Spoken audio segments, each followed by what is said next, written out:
हाँ तो dear student, MSc final physics में एक बार फिर अ, कल हम बता रहे थे आपको टीएम मोड बता रहे थे। कल मैं आपको टीएम मोड बता रहा था और वो अभी पूरा भी नहीं हुआ था और हम उसको कल से कंटिन्यू करेंगे। तो कल हमने देखिए जो इक्वेशन निकाली थी वो इक्वेशन क्या थी, मैं उसको एक बार फिर ये बताता हूँ।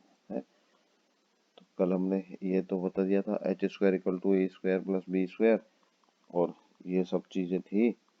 और एक्स एक्स और वाई वाई का हमने सॉल्यूशन निकाल लिया था, जहाँ पर ई जेड जीरो था जो एक्स और वाई का फंक्शन था और एक्स वाई था और एक्स और वाई की वैल्यू हमने ये निकाल ली थी। तो अब हम जो ई जेड जीरो है या ई जेड का जो एक्स और वाई का फंक्शन है, ई जेड में जो भी है इसको एक्स और वाई से ये मल्टीप्लाई कर देंगे। देखिए एक इक्वेशन ये है और एक इक्वेशन ये है, तो एक्स और वाई दोनों को मल्टीप्लाई कीजिए। तो इक्वेशंस के मल्टीप्लिकेशन में क्या आएगा, इसको C1 C3 cos bx cos ay plus C1 C4 cos bx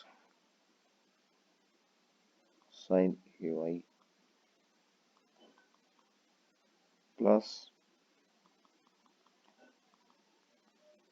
C1 C3 में ये तो हो गया C2 C3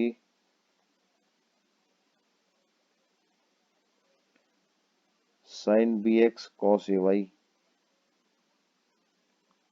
sin bx cos ay और लास्ट है C2 C4 sin bx sin ay C2 C4 sin bx sin ay। तो ये हमारे पास चार टर्म के सम आया। तो अब हमको क्या करना है, बाउंड्री कंडीशन से अप्लाई करनी है। Applying boundary condition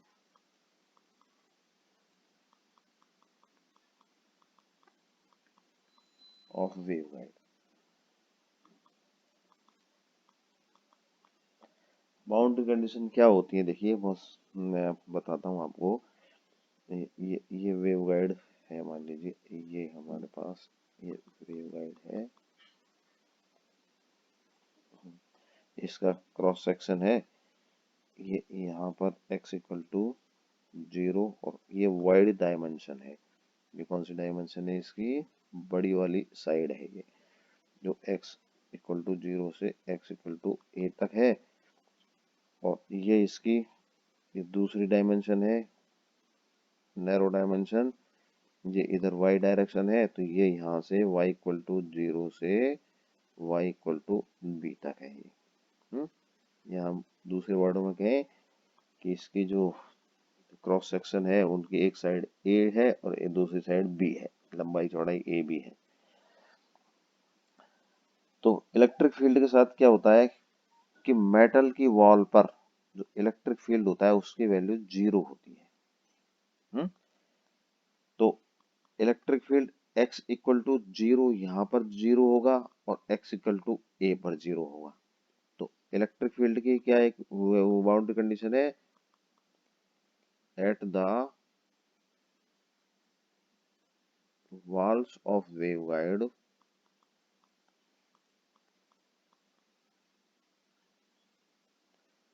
at x equal to 0 पर EZ0 और x इक्वल टू a पर EZ0। तो यहाँ पर इलेक्ट्रिक फील्ड 0 होगा और यहाँ इलेक्ट्रिक फील्ड 0 होगा और यहाँ से यहाँ तक हम बीच में जाएंगे तो इलेक्ट्रिक फील्ड की वैल्यू चेंज होगी। तो किस तरह चेंज होगी अभी मैं आपको फिगर जो आएगा या इक्वेशन आएगी उससे बता देता हूँ। तो अभी आप बाउंड्री कंडीशंस ये है। ऐसे ही दूसरी बाउंड्री कंडीशन क्या होगा, y इक्वल टू जीरो और y इक्वल टू बी पर इलेक्ट्रिक फील्ड की वैल्यू जीरो होगी। तो पहले हम ये वाली बाउंड्री कंडीशन अप्लाई कर लेते हैं।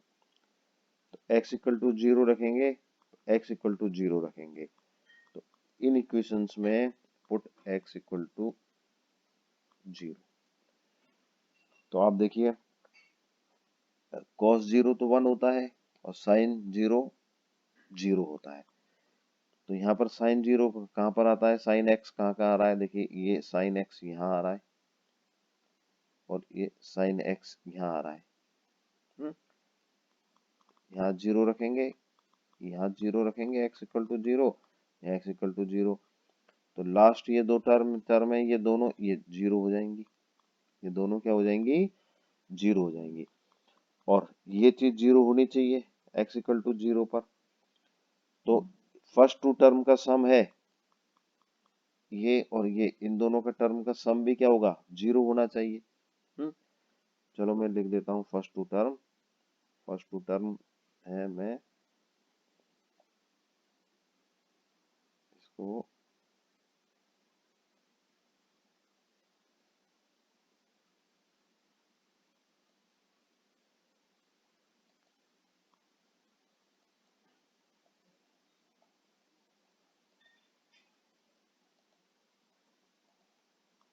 तो ये पहली दो टर्म है, इन दोनों का जो है सम है वो क्या होना चाहिए, जीरो होना चाहिए, क्योंकि E Z equal to zero हो जाएगा। तो अब ये सब जीरो कब होगी, दोनों का टर्म जब C one equal to zero होगा। ये पॉसिबल कब है, only possible when C one equal to zero.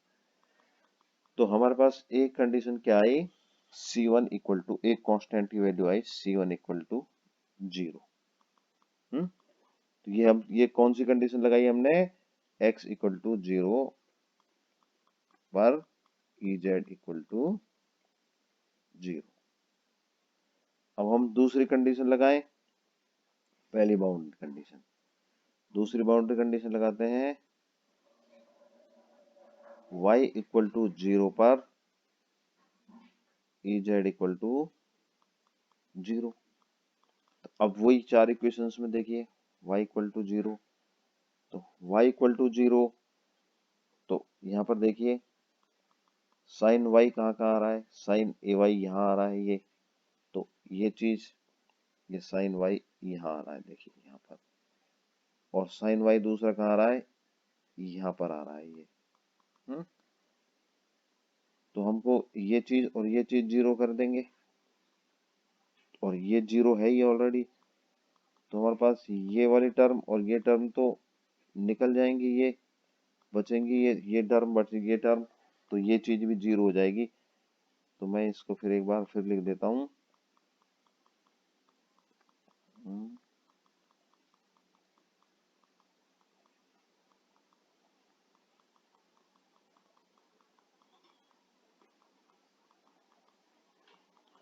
तो यहाँ पर y इक्वल टू जीरो लिखेंगे, y इक्वल टू जीरो लिखेंगे, तो y इक्वल टू जीरो लिखने पर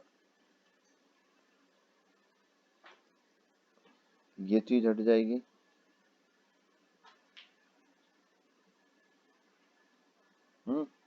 और ये चीज हट जाएगी, चौथी लास्ट वाली जो है ये चीज हट जाएगी। y इक्वल टू जीरो लिखने पर तो ये प्लस ये है, this is equal to zero. ये चीज कब जीरो होगी, देखिए आप यहाँ पर C1 C3 है और यहाँ C2 C3 है, दोनों में कॉमन क्या है, C3 है। तो only possible when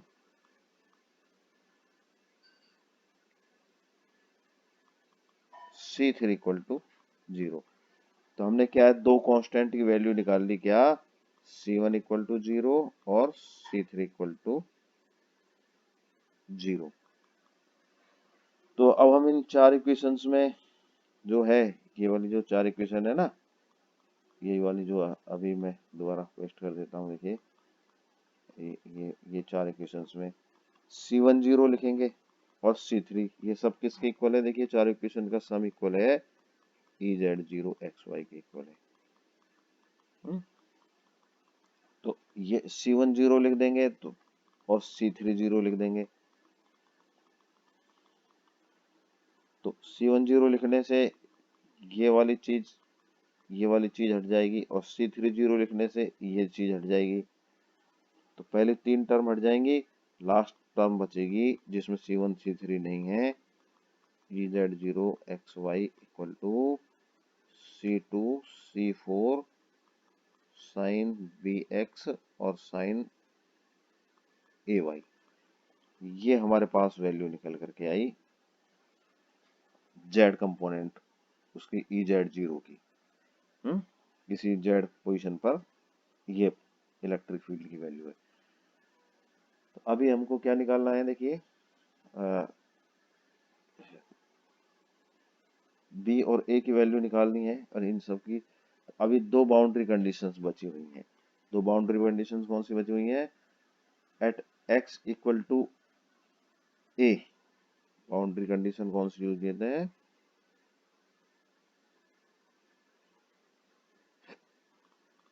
x equal to A EZ0 equal to 0, ये कंडीशन अप्लाई कीजिए इसमें। x इक्वल टू 0 नहीं, गलत लिख दिया, x equal to A।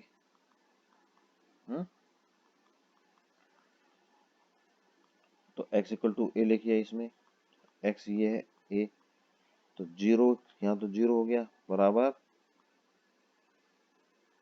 C2 C4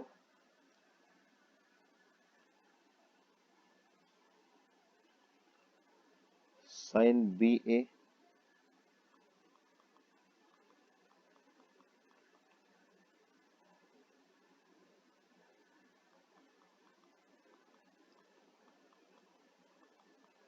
sign AY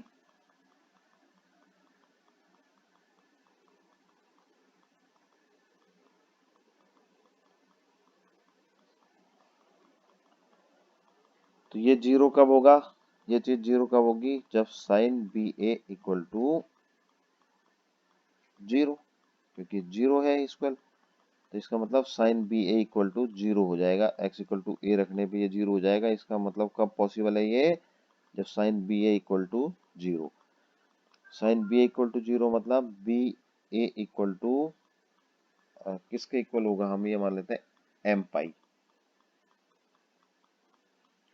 तब 0 होगा ना BA साइन BA की वैल्यू। तो BA equal to m pi और B equal to m pi upon A। तो B की वैल्यू ये आई हमारे पास। एक बाउंड्री कंडीशन और है, last boundary condition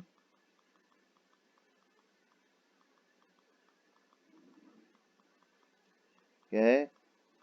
y equal to B और EZ0 इक्वल टू 0। अब इस इक्वेशंस में इसमें y इक्वल टू B लिखिए, तो ये A y की जगह B लिख देंगे, तो EZ0 equal to 0 equal to C2 C4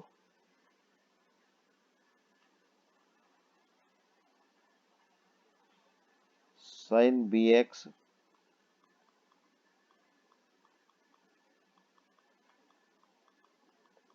sign AY A into B, ये दिखा हमने। तो और ये चीज 0 कब होगी? देखिए साइन AB 0 कब होगा? जब AB इक्वल टू n पाई, यहाँ वहाँ हमने m लिया था, यहाँ ये ले लेते हैं। तो A कांस्टेंट की वैल्यू क्या आ गई? n pi upon B। तो ये A कांस्टेंट की वैल्यू आई, ये B कांस्टेंट की वैल्यू आई। हमने क्या दोनों कांस्टेंट की वैल्यू निकाल ली और C2 और C4 दोनों कांस्टेंट है, तो C2 C4 हम एक नए कांस्टेंट C2 C4 को हम मान लेते हैं एक नया कांस्टेंट C। तो अब हमारे पास क्या निकल के आया, EZ0 equal to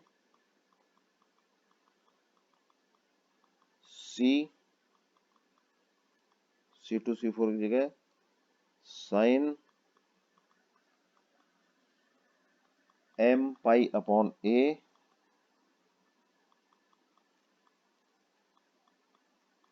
sign N pi upon B Y। तो ये मेरे पास Z component of electric field निकल करके आया TM मोड में। कौन सा मोड पढ़ रहे हैं हम, TM मोड में। और EZ जो है हम उसको लिख सकते हैं C sine M pi upon A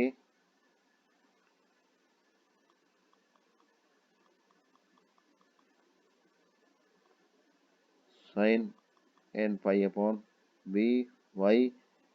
तो देखिए ये EZ0 है जो कि x और y का फंक्शन है, ये EZ है जो x y z और t का भी फंक्शन है। तो ये z का फंक्शन कैसे होता है, e raise to power minus gamma z, और t का फंक्शन क्या होता है, e raise to power j omega t। तो ये हमारे पास z कंपोनेंट की एग्जैक्ट फील्ड इक्वेशंस आ गई। तो z कंपोनेंट हमने निकाल लिया। तो z कंपोनेंट निकालने के बाद अब हमको पता है एच एक्स एच वाई, हमको एच एक्स निकालना होता है। तो एच एक्स की वैल्यू क्या होती है, वही मैक्सवेल इक्वेशंस में जिसमें हमने HZ0 लिख दिया था। HZ0 क्यों लिख दिया था, क्योंकि TM मोड है ये। तो वो कितनी राई थी हमने लिखी भी है, J omega epsilon upon H square delta EZ upon delta, लिख देता हूँ EZ अपॉन डेल्टा वाई। अब देखिए EZ की वैल्यू यहाँ रख लीजिए, तो मैं लिख देता हूँ J omega epsilon upon H square. अब इसका y के साथ अब डिफरेंशिएट कर लीजिए, तो C तो यूं क्यों आ गया, और y के साथ डिफरेंशिएट करेंगे तो N पाई अपॉन B भी आएगा एक कांस्टेंट, और फिर sine M pi upon AX, और साइन का हमने डिफरेंशिएट किया था ना, ये क्या आ जाएगा cos N pi upon B Y, और N पाई अपॉन B ये मल्टीप्लाई कर ही दिया हमने, और e raise to the power minus gamma Z e raise to the power j omega t, एक साथ भी लिख सकते हैं इनको। तो ये मेरे पास ये हमने निकाल लिया एच एक्स की वैल्यू। ऐसे ही हम एच वाई की वैल्यू निकालें। एच वाई की वैल्यू क्या होती थी, देखिए minus j omega epsilon upon H square delta E Z upon delta x, ये एच वाई की वैल्यू होती थी। तो हम क्या करेंगे, ई जेड को एक्स के साथ अब डिफ्रेंशिएट करेंगे। तो यहाँ देखिए ये इसको डिफ्रेंशिएट करना होगा, तो ये साइन का तो कॉस बन जाएगा। तो हम लिखें इसको minus j omega epsilon upon H square, C U क्यों लिख दें, और साइन का डिफ्रेंशिएट करेंगे तो कॉस हो जाएगा, और ये मल्टीप्लिकेशन में आ जाएगा एम पाई अपॉन ए, और डिफ्रेंशिएशन में cos M pi upon A X, और ये साइन यू क्यों रहेगा N pi upon B Y, और ये हो जाएगा E raise to the power minus gamma Z plus J omega T. तो ये मेरे पास वैल्यू आई एच वाई की। ई एक्स की value minus gamma upon H square delta E Z upon delta x.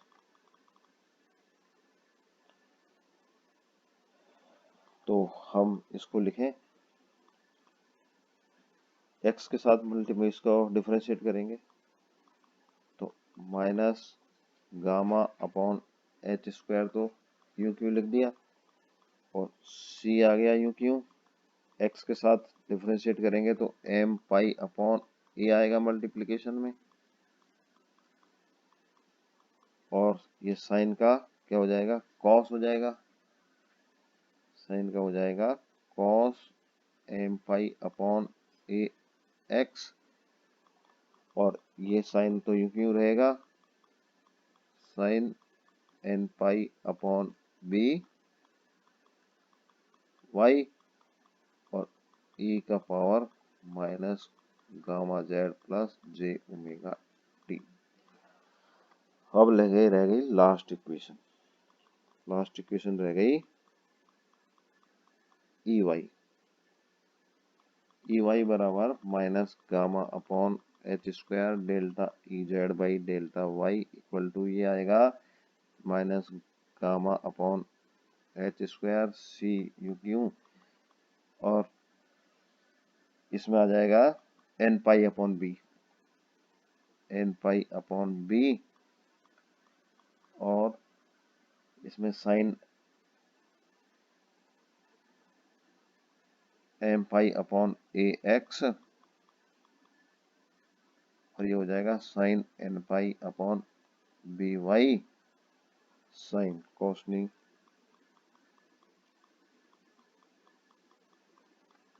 Cos ही आएगा, differentiate हो गया ना, और E raise to power minus gamma Z plus G omega T. खैर हमने आज टीएम मोड की चारों इक्वेशन निकाल ली, 4 और 5 ये निकाल ली, और एच जेड छठी जीरो, कंप्लीट 6 की 6 इक्वेशन निकल गई है।